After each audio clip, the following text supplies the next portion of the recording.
বাংলাদেশের স্বাধীনতা লাভের পর গত ৫০ বছরে এমন কিছু ঘটনা ঘটেছে যেগুলো দেশের রাজনীতি ও সমাজে গুরুত্বপূর্ণ বাকবদল এনে দিয়েছে।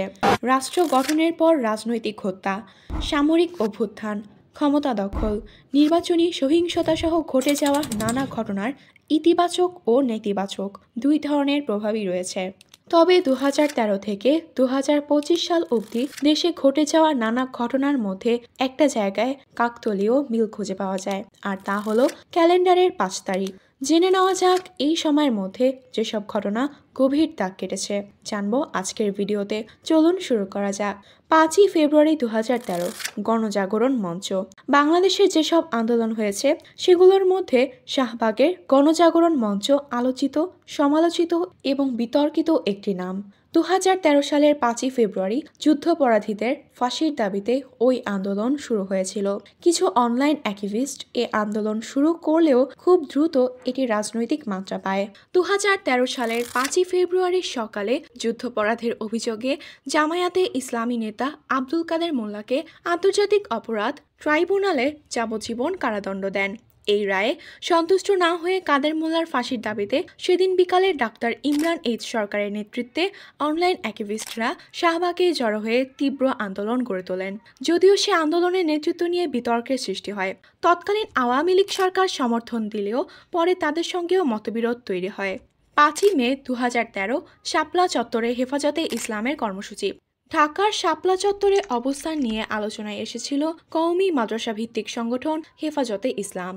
কয়েকজন ব্লগারের বিরুদ্ধে ইসলাম ধর্ম নিয়ে কটূক্তি করার অভিযোগ এবং নারী নীতির বিরোধিতা করা সহ ১৩ দফা দাবি তুলে হেফাজতে ইসলাম ওই কর্মসূচি নিয়েছিল। ২০১৩ সালের ৫ই মে দিনভর উত্তেজনা ও সহিংসতা ছড়িয়েছিল সংগঠনটির ওই কর্মসূচিকে কেন্দ্র করে। সেই রাতে রাজধানীর অন্যতম বাণিজ্যিক এলাকা মতিঝিলের শাপলা চত্বরে ঘিরে তৈরি হয়েছিল এক ভীতিকর পরিবেশ। শেষ পর্যন্ত পুলিশ, র্যাব ও সীমান্তরক্ষী বাহিনী, বিজিবির অভিযানে খালি করা হয়েছিল শাপলা চত্বর। ২০১৩ সালের ৫ই মে দিনের সহিংসতা এবং পরদিন ৬ই মে ২ দিন সারা দেশের সহিংসতায় সরকারের পক্ষ থেকে নিহতের সংখ্যা ১৩ বলে জানানো হয়।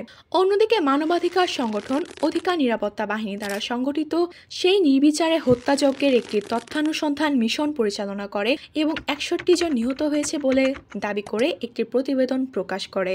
৫ই জানুয়ারি ২০১৪ একতরফা সংসদ নির্বাচন। বাংলাদেশের ইতিহাসে একতরফা নির্বাচনের যেসব নজির রয়েছে তার মধ্যে দশম জাতীয় সংসদ নির্বাচন অন্যতম। সেই নির্বাচন অনুষ্ঠিত হয়েছিল ২০১৪ সালের ৫ই জানুয়ারি। অন্যতম প্রধান রাজনৈতিক বিএনপি ও তাদের রাজনৈতিক মিত্র জামায়াতে ইসলামী সেই নির্বাচন বয়কটের প্রেক্ষাপটে অর্ধেকের বেশি আসনে ভোট গ্রহণের প্রয়োজন হয়নি। জাতীয় সংসদের ৩০০টি আসনের মধ্যে ১৫৪ জন প্রার্থী বিনা প্রতিদ্বন্দ্বিতায় নির্বাচিত হয়েছিল। নির্বাচনের দিন ভোট গ্রহণ অনুষ্ঠিত হয়েছিল ১৪৬টি আসনে। ক্ষমতাসীন আওয়ামী লীগ সরকার যখন নির্বাচনের দিকে এগিয়ে যাচ্ছিল তখন দেশের পরিস্থিতি বেশ উত্তপ্ত হয়ে ওঠে। একদিকে মানবতা বিরোধী অপরাধের দণ্ডিতদের ফাঁসি কার্যকর করা এবং অন্যদিকে বিরোধী দলের ডাকা হরতাল অবরোধ কর্মসূচি।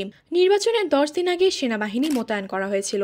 নির্বাচন কমিশন জানিয়েছিল ১৫ দিনের জন্য সশস্ত্র বাহিনী মোতায়েন করা হয়। নির্বাচন যতই এগিয়ে আসছিল ততই সহিংসতাও বাড়তে থাকে। নির্বাচনের আগে ৩৮টি জেলায় প্রায় ১৫০র মতো কেন্দ্রে অগ্নিসংযোগ করা হয়। বিভিন্ন জায়গায় ব্যালট পেপার ও নির্বাচন সরঞ্জাম পুড়িয়ে দেওয়ার ঘটনা ঘটে এবং অনেকে হতাহত হন। ৫ই জুন ২০২৪ কোটা নিয়ে আদালতের রায়। সর্বপ্রথম বড় ধরনের কোটা সংস্কার আন্দোলন হয় ২০১৩ সালে।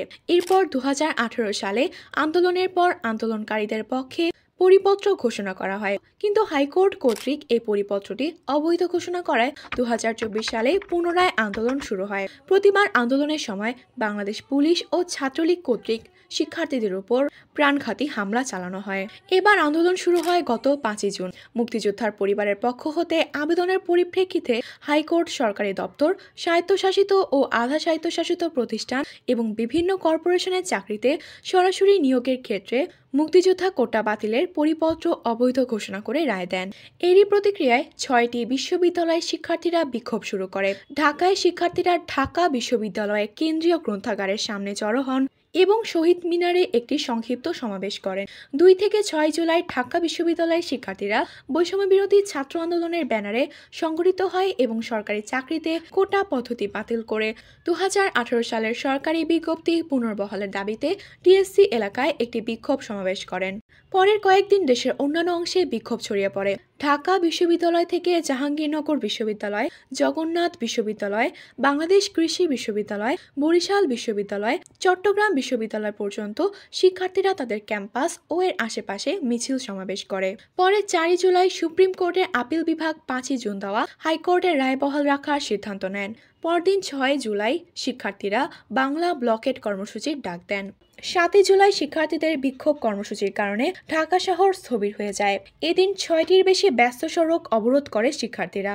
এই বিক্ষোভকে অযৌক্তিক উল্লেখ করে বিষয়টি সর্বোচ্চ আদালতে নিষ্পত্তি হওয়া উচিত বলে মন্তব্য করেন শেখ হাসিনা। এরপর অবরোধ ও বিক্ষোভ জোরালো হতে থাকে। ১৪ জুলাই সব গ্রেডে কোটার যৌক্তিক সংস্কারের দাবিতে গণযাত্রা শুরু করে রাষ্ট্রপতি বরাবর স্মারকলিপি। সেদিন সন্ধ্যায় একজন সাংবাদিকের প্রশ্নের জবাবে শেখ হাসিনা বিতর্কিত মন্তব্য করেন। মন্তব্যে তিনি আন্দোলনকারীদের রাজাকারের সঙ্গে তুলনা করেন। এই মন্তব্যের পরই শিক্ষার্থীদের বিক্ষোভ শুরু হয়। বিভিন্ন ক্যাম্পাসের শিক্ষার্থীরা স্লোগান দেন, তুমি কে আমি কে, রাজাকার রাজাকার, কে বলেছে কে বলেছে, স্বৈরাচার স্বৈরাচার।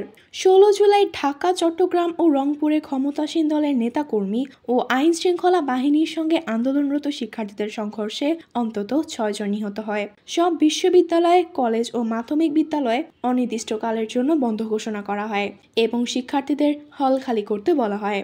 সরকার ৬টি জেলায় বিজিবি মোতায়েন করে। সেদিন শিক্ষার্থীরা ঢাবি ও রাবির অধিকাংশ হলে নিয়ন্ত্রণ নিয়ে ছাত্রলীগ নেতাদের কক্ষ ভাঙচুর করে। এদিকে রংপুরে বেগম রোকেয়া বিশ্ববিদ্যালয়ের নিরস্ত্র শিক্ষার্থী আবু সাইদকে পুলিশ গুলি করে হত্যা করে। এই ঘটনার একটি ভিডিও ইন্টারনেটে ছড়িয়ে পড়ে। মূলত এই মৃত্যু এবং মুগ্ধসহ আরও কয়েকটি মৃত্যুর ঘটনায় আন্দোলনের গতিপথ ভিন্ন দিকে মোড় নিলে সরকার বেকায়দায় পড়ে যায়। পরে ছাত্ররা এক দফা দাবিতে প্রধানমন্ত্রীর পদত্যাগের দাবিতে অনড় থাকেন আন্দোলনকারীরা। ৫ই আগস্ট ২০২৪ আওয়ামী লীগ সরকারের পতন। সরকারের পদত্যাগ দাবিতে চলমান অসহযোগ আন্দোলন সফল করতে বৈষম্য বিরোধী ছাত্র আন্দোলনের লং মার্চ টু ঢাকা ছিল সোমবার ৫ই আগস্ট। এদিন সারা দেশ থেকে ছাত্র জনতা রাজধানী ঘিরে ফেললে এক দফা দাবির মুখে প্রধানমন্ত্রীর পদ থেকে পদত্যাগ করে ভারতে চলে যান শেখ হাসিনা। পদত্যাগ করে বেলা ২:৩০টার দিকে একটি সামরিক হেলিকপ্টার শেখ হাসিনাকে নিয়ে যাত্রা শুরু করে। তার সঙ্গে তার ছোট বোন শেখ রেহানা ছিলেন। হেলিকপ্টারটি ভারতের উদ্দেশ্যে ছেড়ে যায়। এর মাধ্যমে আওয়ামী লীগ সরকারের ১৬ বছরের ক্ষমতার অবসান হয়। এই দিন ছাত্র জনতা রাস্তায় নেমে উল্লাস করে। ৫ই ফেব্রুয়ারি ২০২৫ ধানমন্ডি ৩২। সম্প্রতি ভারতে পালিয়ে থাকা শেখ হাসিনার অনলাইন ভাষণের ঘোষণা দেন। এর পাল্টা জবাবে ধানমন্ডি ৩২ নম্বর অভিমুখে বুলডোজার মিছিলের ডাক দেয় বৈষম্য বিরোধী ছাত্র আন্দোলন। পূর্ব ঘোষিত লং মার্চ টু ধানমন্ডি ৩২ কর্মসূচির অংশ হিসেবে বুধবার ৫ই ফেব্রুয়ারি সন্ধ্যা থেকে শাহবাগ থেকে ধানমন্ডি ৩২ নম্বর অভিমুখে ছাত্র জনতার জমায়েত শুরু হয়। রাত ৮টার দিকে ৩২ নম্বর এলাকায় বিক্ষোভ শুরু হয়। এ সময় বিক্ষোভকারীরা বঙ্গবন্ধু শেখ মুজিবুর রহমানের বাড়িতে ঢুকে ব্যাপক ভাঙচুর করেন। ভাঙচুর চালানোর এক পর্যায়ে আগুন ধরিয়ে দেন আন্দোলনকারীরা। এ সময় ওই এলাকার বিপুল সংখ্যক বিক্ষোভকারী জড়ো হতে থাকেন। তারা মিছিল করেন এবং স্বৈরাচার, ফ্যাসিবাদ ও আওয়ামী লীগ বিরোধী বিভিন্ন স্লোগান দিতে থাকেন। রাত থেকে বুলডোজার দিয়ে শেখ মুজিবুর রহমানের ৩তলা বাড়িটির সামনের অংশ অনেকটাই ঘুরিয়ে দেওয়া হয়। আমাদের চ্যানেলটি সাবস্ক্রাইব করুন এবং নোটিফিকেশন অন করুন, যেন বাংলাদেশের রাজনৈতিক ইতিহাস নিয়ে আরও তথ্যবহুল ভিডিও পেতে পারেন।